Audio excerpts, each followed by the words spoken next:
MP board के कक्षा 12वीं के सभी विद्यार्थियों के लिए आज की इस क्लास में 8 मार्च के दिन आपका जो जीव विज्ञान का पेपर होने वाला है उसके लिए कुछ ऐसे प्रश्नों को हम कंप्लीट करेंगे जो एग्जाम में पूछे जाते हैं।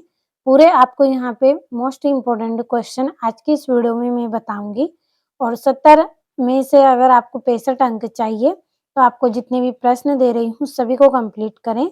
तो बिना किसी देरी के चलिए शुरू करते हैं। पहला प्रश्न,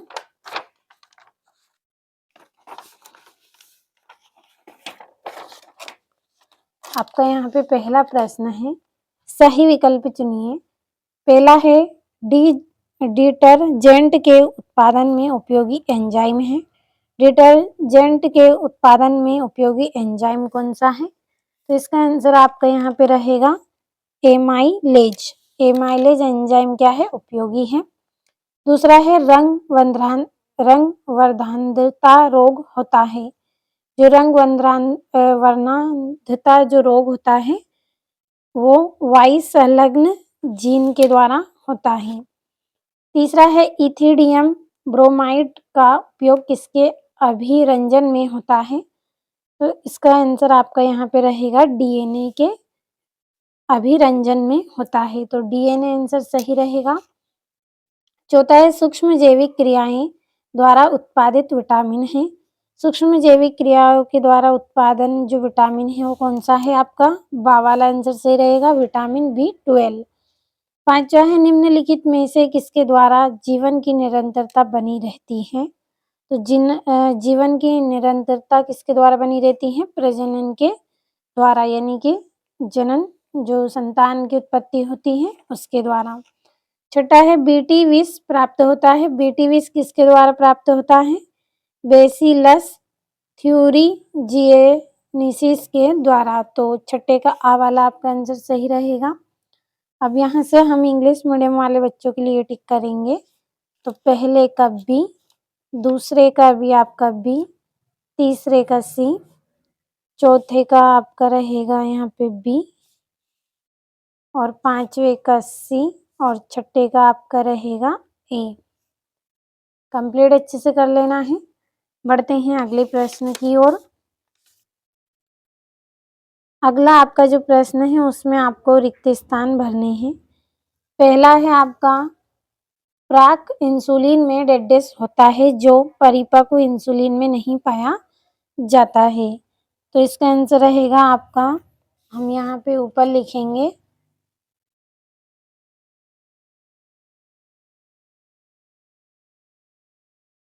सी पेप्टाइड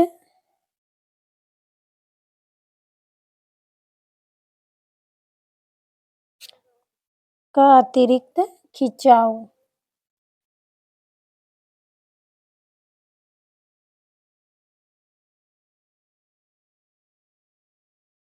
तो ये आपका यहाँ पे पहले का आंसर हो गया है।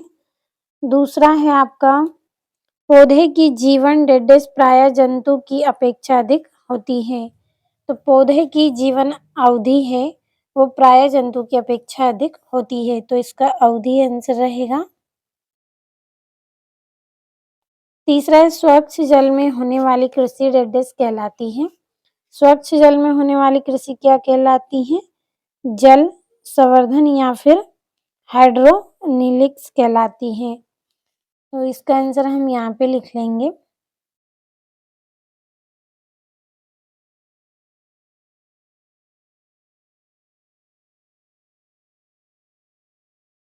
जल संवर्धन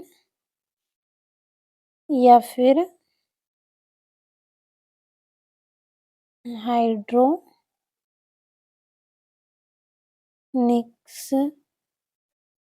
इस तरह से कहलाती है। तो आप दो में से एक कोई भी नाम लिख सकते हैं, जल संवर्धन भी आप लिख सकते हैं। चौथा है हाइड्रोजन स्थिरीकरण करने वाले बैक्टीरिया रेडेस कहलाते हैं। तो ये एजेंटोबैक्टर कहलाते हैं। एजेंटोबैक्टर कहलाते हैं। पांचवा है मानव डेडेस है। तो मानव क्या है? सामाजिक प्राणी है।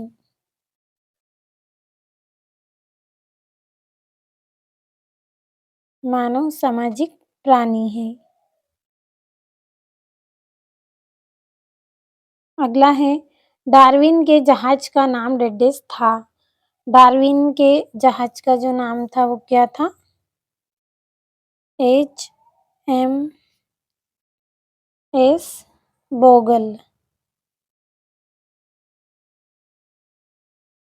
अब इंग्लिश मीडियम वाले बच्चों के लिए कंप्लीट करेंगे, तो पहले मैं इनको भर देती हूँ, फिर आप स्क्रीनशॉट के माध्यम से कंप्लीट करें। तो आप यहाँ से स्क्रीनशॉट लीजिए, भर दिया है सभी को। और अगला जो प्रश्न है सत्य असत्य लिखना है। पहला है प्रत्येक इंटरफेरोन की अपनी विशिष्टता होती है, तो ये आपका यहाँ पे सत्य रहेगा। दूसरा है मानव अंडप्रजक है, तो ये आपका असत्य है। तीसरा है संलग्न जीन हमेशा अलग अलग क्रोमोसोम पर स्थित होते हैं, असत्य है। आपका चौथा है forest research institute Madhya Pradesh में स्थित है, तो ये असत्य है। और पेनिसिलिन एंटीबायोटिक क्लेवीसेप्स से प्राप्त होता है, ये भी आपका सत्य है। और विश्व पर्यावरण दिवस 5 दिसंबर को मनाया जाता है, तो ये भी आपका असत्य है। कंप्लीट अच्छे से कर लेना है। अब अगला जो प्रश्न है उसमें आपकी जोड़ियां हैं। पहली जोड़ी है एंटीबॉडी, इसकी जोड़ी रहेगी आपकी H2L2 पहली जोड़ी। दूसरा है मृदा, तो मृदा का रहेगा पेडालोजी। तीसरा है न्यूक्लिक अम्ल, इसका रहेगा DNA एवं RNA। चौथा है एक्रोसोम, तो एक्रोसोम की जोड़ी रहेगी शुक्राणु। और परजीवी जंतु, तो इसकी जोड़ी रहेगी परजीन।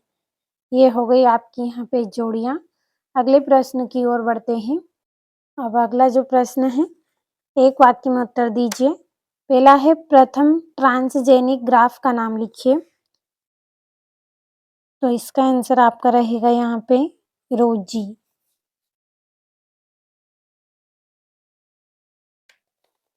दूसरा है SCID क्या है, तो सीवियर क्लाइंबेंड, तो इसका आंसर मैं यहाँ पे लिख रही हूँ। ये आंसर मैंने यहाँ पे लिखा है सीवियर कंबाइंड डम्यू डिफिशियंसी, इसका आंसर रहेगा। तीसरा है AUG कौन सा कोडॉन कहलाता है, तो यह प्राथमिक कोडॉन कहलाता है।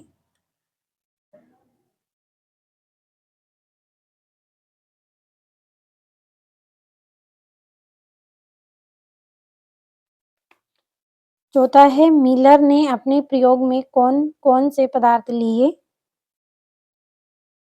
तो मेथेन, अमोनिया, हाइड्रोजन इन्होंने लिए थे, तो हम यहाँ पे लिख लेंगे मेथेन, अमोनिया और हाइड्रोजन।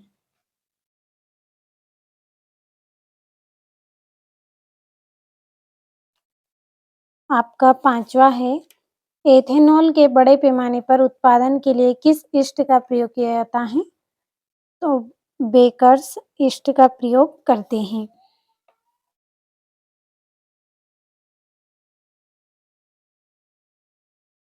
Bakers east.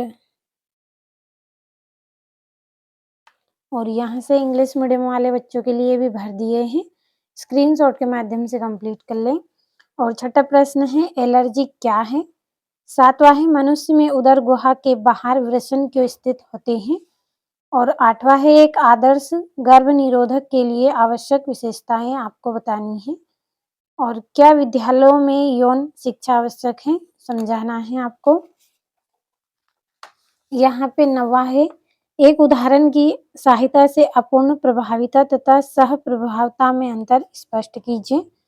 10वां है किन्हीं 2 विषाणुओं के नाम लिखिए जिनमें आरएनए आनुवांशिक पदार्थ के रूप में पाया जाता है। 11वां है टेस्ट ट्यूब बेबी किसे कहते हैं। 12वां जैव प्रौद्योगिकी में उपयोगी 2 सूक्ष्मजीवों के नाम लिखिए और वंशावली विश्लेषण क्या है और पारिस्थितिकी तंत्र में ऊर्जा के प्रभाव को समझाना है और ये यहाँ से इसका अथवा है, कंप्लीट अच्छे से कर लेना है। बढ़ते हैं 15वें प्रश्न की ओर। 15वां है कीटों एवं रोगों के जैविक नियंत्रण के पीछे मुख्य उद्देश्य क्या है। 16वां निम्न को परिभाषित कीजिए। बायोरिएक्टर और अनुप्रवाह संसाधन। अगला है जनसंख्या विस्फोट के सुझाए गए कारण क्या है और मेंडल द्वारा प्रयोग के लिए मटर के पौधे का चयन के लाभों का उल्लेख कीजिए और अंतर स्पष्ट करना है आपको 19वें प्रश्न में। यहाँ से ये इसका अथवा है और 20वां है किसी भौगोलिक क्षेत्र में जाति क्षति के मुख्य कारण क्या है। तो जितने भी प्रश्न आज की इस वीडियो में आपको बताए हैं पूरे महत्वपूर्ण हैं। अच्छे से आप सभी प्रश्नों को कंप्लीट कर लें।